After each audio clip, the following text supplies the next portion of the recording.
Patrick Cooch from the Carlton Footy Club. You listen to the Coaches Panel. Dane Zorko here from the Brisbane Lions. Jason Johannesson from the Western Bulldogs. Luke Parker here from the Sydney Swans. It's Roy Sloane here from the Adelaide Crows, and you're listening to the Coaches Panel. Max Gorn, Melbourne Football Club. This is Nat Fyfe from the Fremantle Footy Club, and you're listening to the Coaches Panel. Hey friends, you got MJ. I hope you're well. The number 6 player in my 50 most relevant is our Brownlow medalist, Lachie Neale. He's the last pure midfielder I'm going to reveal. That is something I'll tell you with 5 more players left to go. Helping me talk about Lachie, I got Kane back. Hey mate, how you doing? Very well, MJ. Your last mid. There you go. There's mid is the Brownlow medalist. Last pure mid. So there are guys that have midfield eligibility, but they're not pure mids. So yeah, no Andrew Gaff, no Taylor Adams. I think that will surprise a few people. They've both been, obviously both had great seasons last year. They've both shown it in previous years. But again, you can only fit 50 in a top 50, MJ. Yes. I know you know that better than anyone. Yeah, well, that's very, very true. All right, let's talk about Lachie. 27 years old, absolute superstar, and had a blinding year last year through the midfield. His best AFL Fantasy and Dream Team score came against the West Coast Eagles. It was an unadjusted 126, well north of that 150 marker if you're using adjusted average scoring. While in SuperCoach, the highs were still high, just maybe not as high as some thought it might have got. 171 against the Dockers was his top score from last year in SuperCoach. Contrast that to his best ever SuperCoach score. It came just the year earlier against the Tigers, a 190.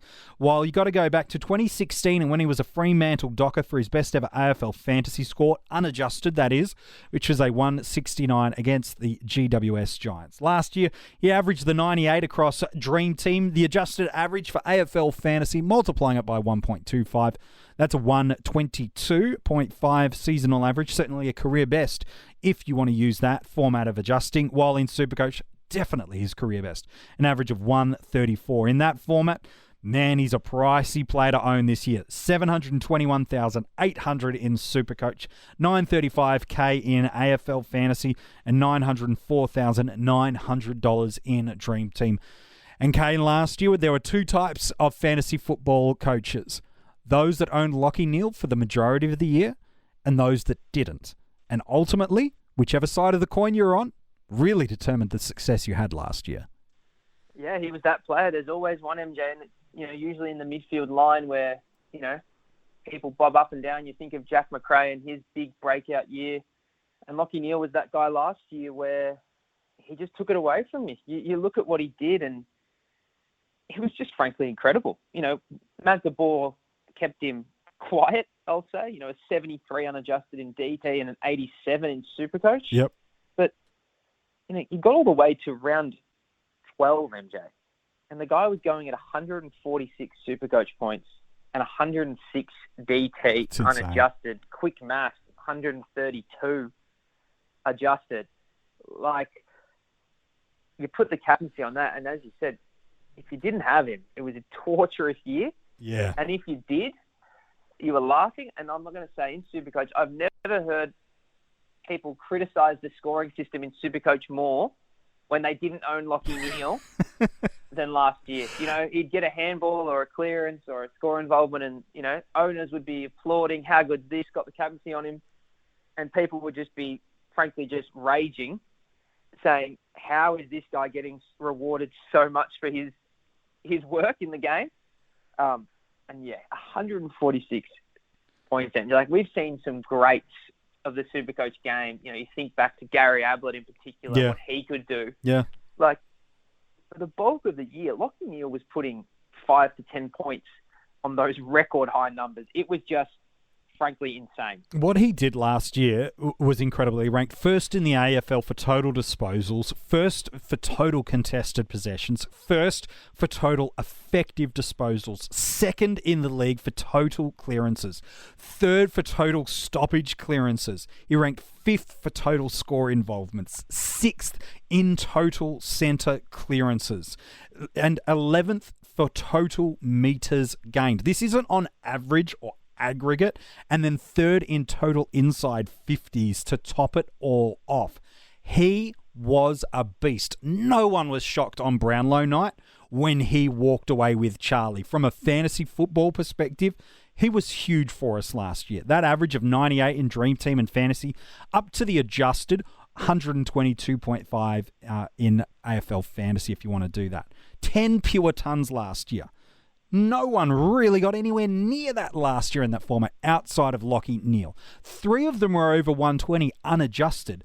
Throw in another 4 additional scores of 80 to 99.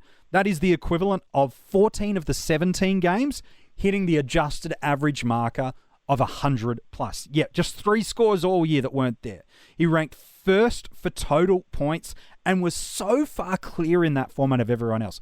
108 points clear of the next player. That is a full game's worth, unadjusted by the way. A full game's worth, close to that 130 marker, and that was Clayton Oliver, who we talked about with Hef from the Keeper League pod just a few days ago. That's what he did in Dream Team and Fantasy. Then in SuperCoach, an average of 134. 14 tons from his 17 games. His lowest 100 of the year, by the way, 113. 10 of his tons were over 140. And like I said, just those 3 sub-100 scores all year. He ranked first for total points, and not just by a little bit, by 200 points clear of the guy in second place in Jack Steele. He ranked second for averages, was the number 1 midfielder by average, and he was one of only 2 players to average over 125 all year. It's incredible what he did. Oh, MJ, it is. It's frankly insane. Again, those numbers, rightfully so, people are probably thinking, how is he only at 6? And I guess that's the reason. He was so good last year. He's so expensive this year.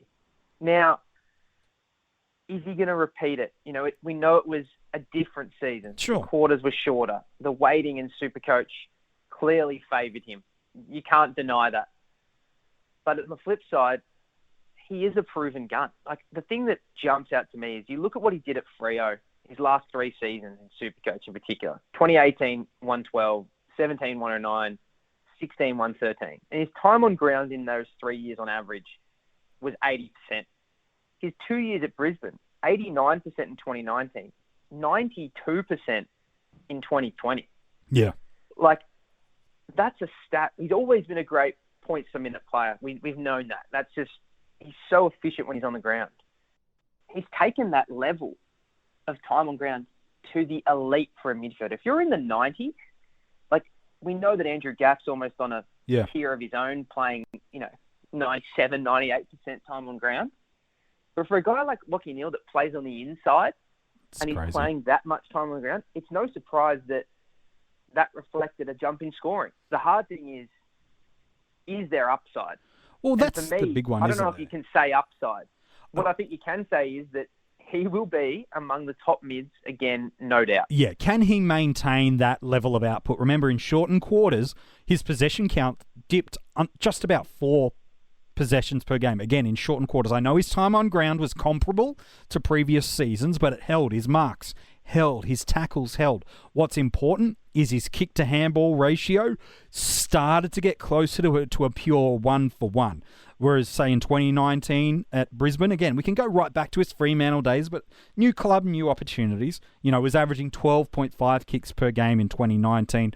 Was averaging 18.8 handballs per game. Still, that 31 possessions, while last year it was a 13.6 kicks per game, 13.9 handballs per game. So that's a real nice ratio for us in terms of what he delivered. From a fantasy perspective in 2019, seasonal average of 105, 11 tons, 5 over 130. So there's a ceiling for us there, and was in the top 15 for total points and for all midfielders in terms of averages. In SuperCoach, he averaged 121 in 2019. So it's not a crazy outlandish pop. Yeah, 130 plus averages high, absolutely. But it's not insane because in 2019 in SuperCoach, 17 tons. 10 again were huge, over 120, 10 of them, and 7 over 140. So there is ceiling there that is just absolutely incredible. And then there is a real important factor that doesn't get talked about enough with these big end guys. Durability. He does not miss games. He missed 1 game in 2017. He missed 1 game in 2014. In the past 7 years, Kane, he's missed 2 games of football. He gives us elite scoring and elite durability. What a perfect combination. Yeah, and I think that's why MJ, despite this massive price tag, and I think, more than the majority of people thinking he can't improve on that average, Yeah. he's in people's starting mix for those two reasons. Yeah. He shows up every week, and the scoring potential is there that across the whole season, yes, he's shown he can be susceptible to a tag. Yep, no doubt. But the ceiling's there to balance that back out. And as you've seen in previous years, especially in these 2 years, the guy, for whatever reason, starts hot. Starts really, really hot. So if you don't start him, all of a sudden, when you want to be buying this guy, the price tag is actually the same or sometimes even higher. And you've missed those captaincy opportunities. So that's why I think, while most people aren't saying he's going to 130 DT and he's going to 140 SuperCoach levels, by just maintaining or even dipping a few points, Yeah. this is a guy that you want in your team. So why not just start him and find some value elsewhere throughout the season? Well, that's an interesting point, isn't it? A couple of things that you mentioned there. If we want to look at that early data of what he's done at Brisbane, again, we can talk about previous years, but there's no point adjusting and looking to what he did over in Fremantle because he's in a new environment. In the past 2 years, contrast his opening 6 games averages in contrast to his final 6 games of averages. In SuperCoach, last year, his first 6 games, average of 150. In 2019 in SuperCoach, his first 6 games, an average of 136.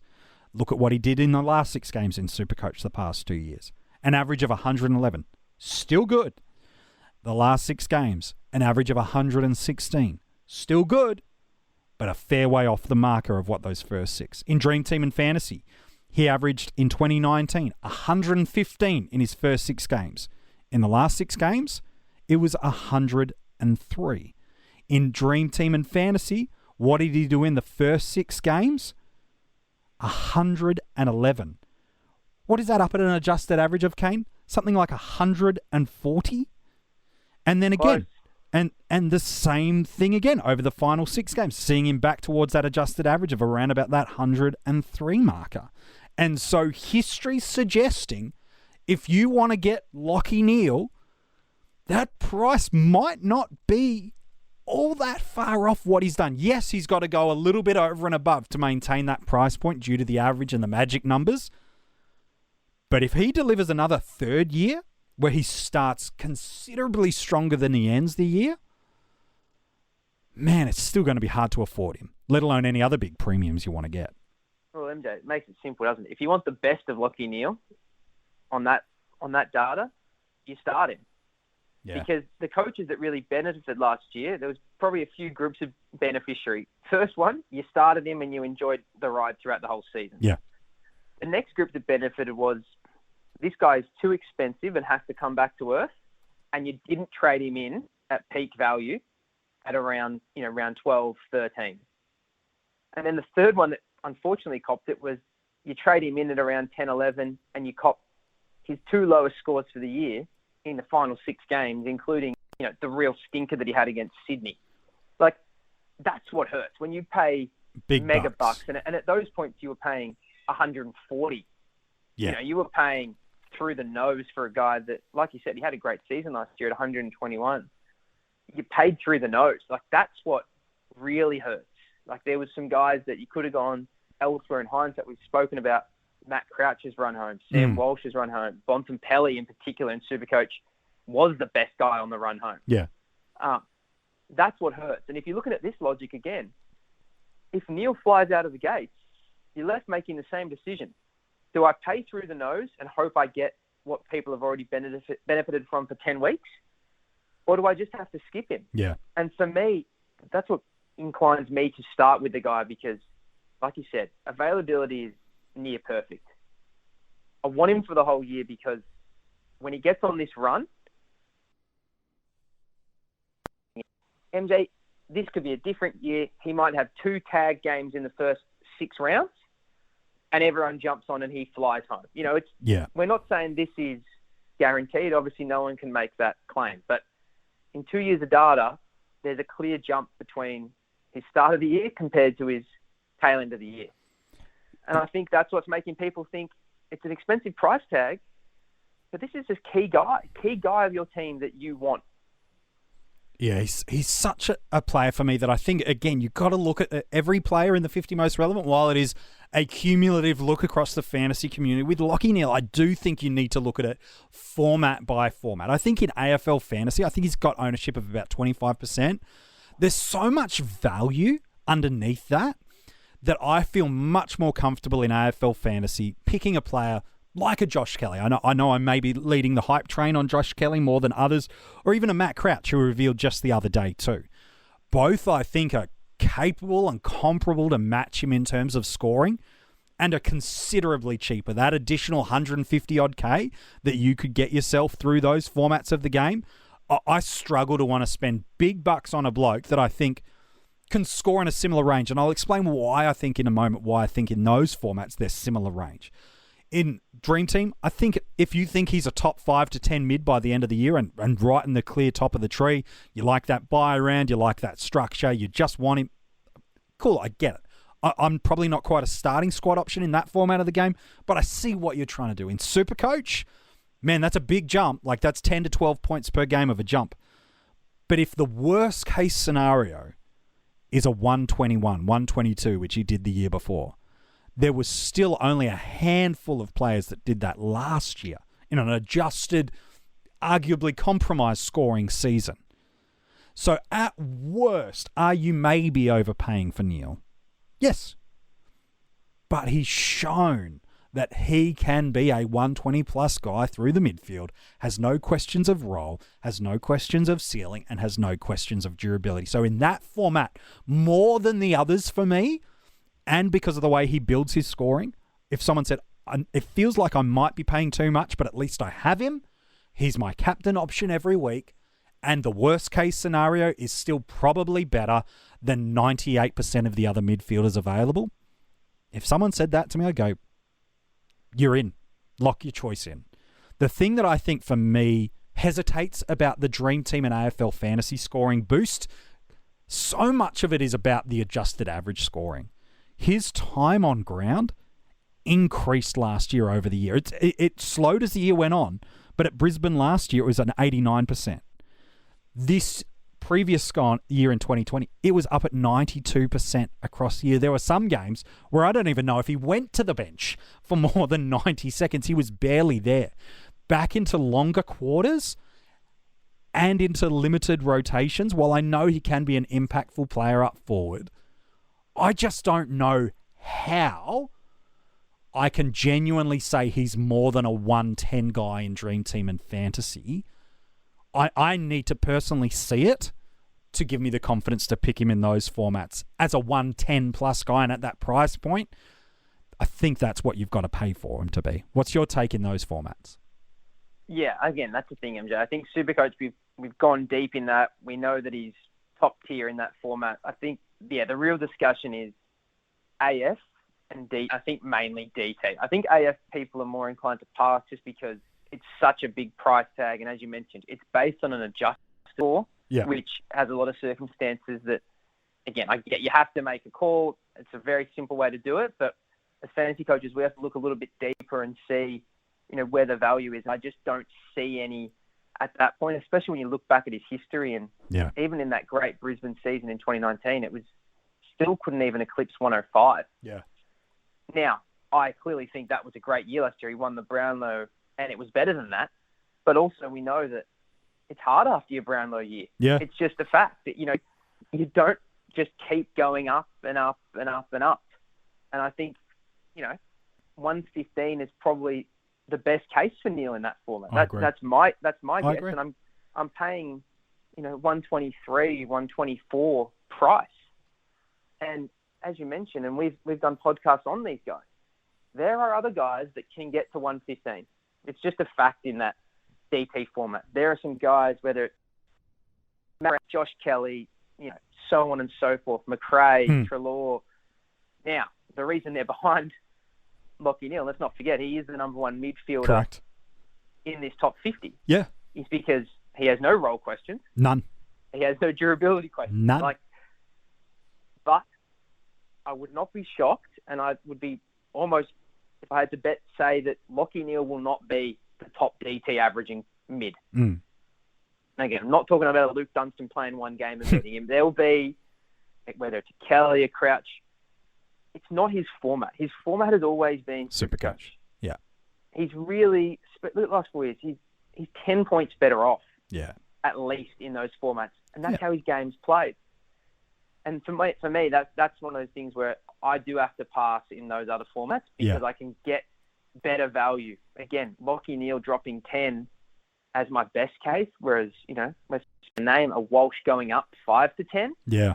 Now all of a sudden they're really close, and I can always, upgrade to a Neale. Again, in SuperCoach though, his ceiling and consistency is so high, and the likelihood of him falling out of the top 3 to 5 in that format is so low for me.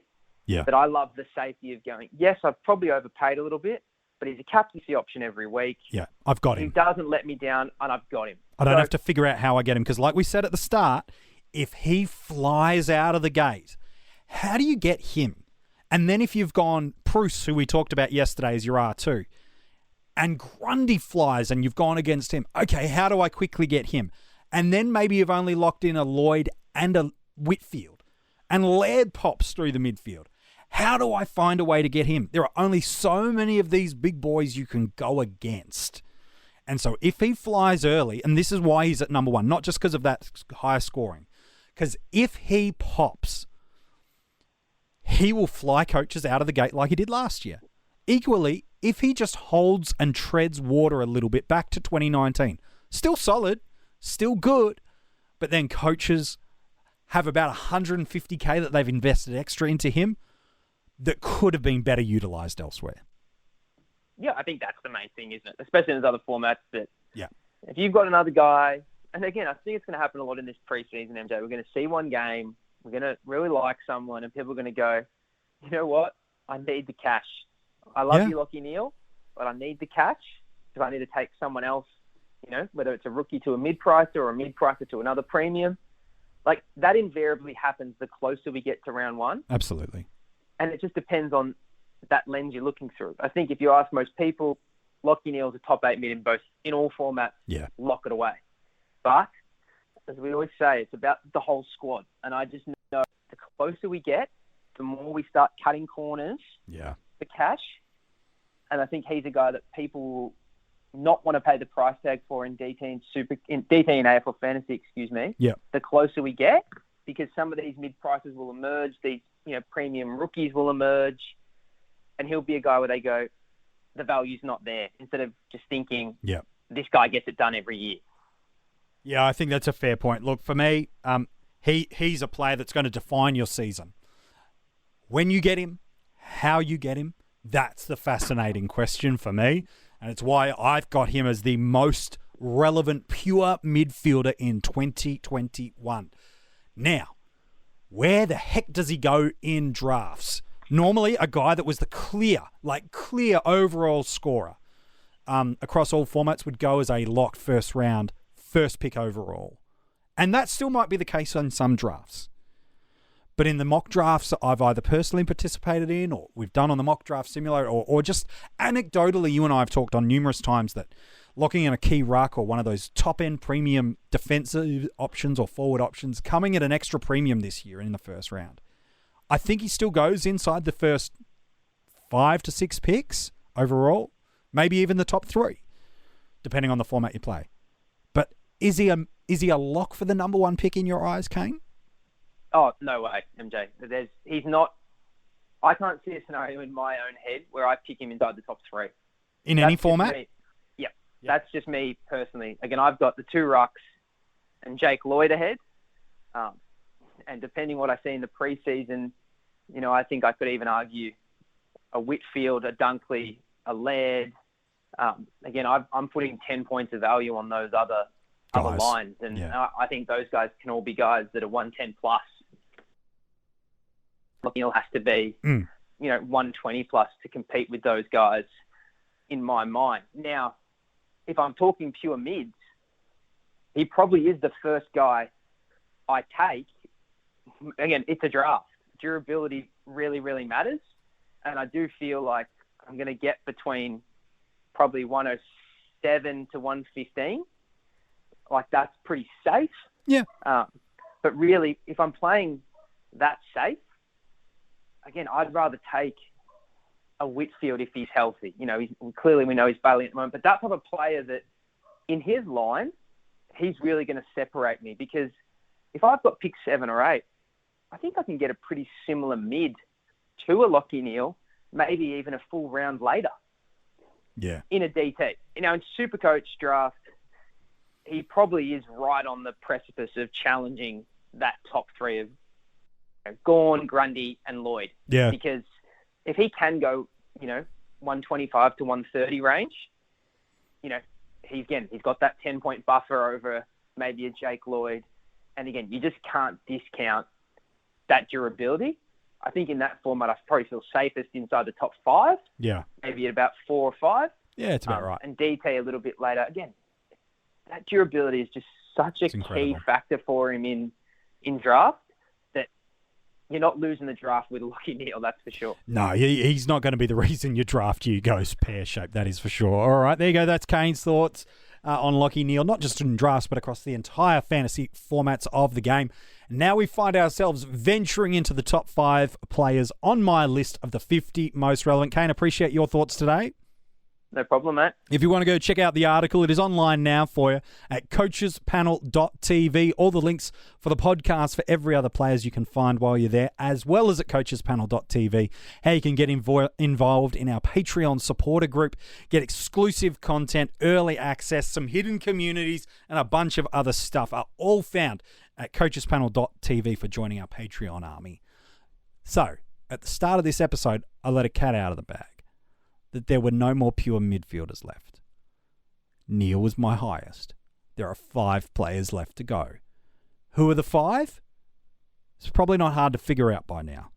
But have you got the order right? I'll tell you who's at number 5.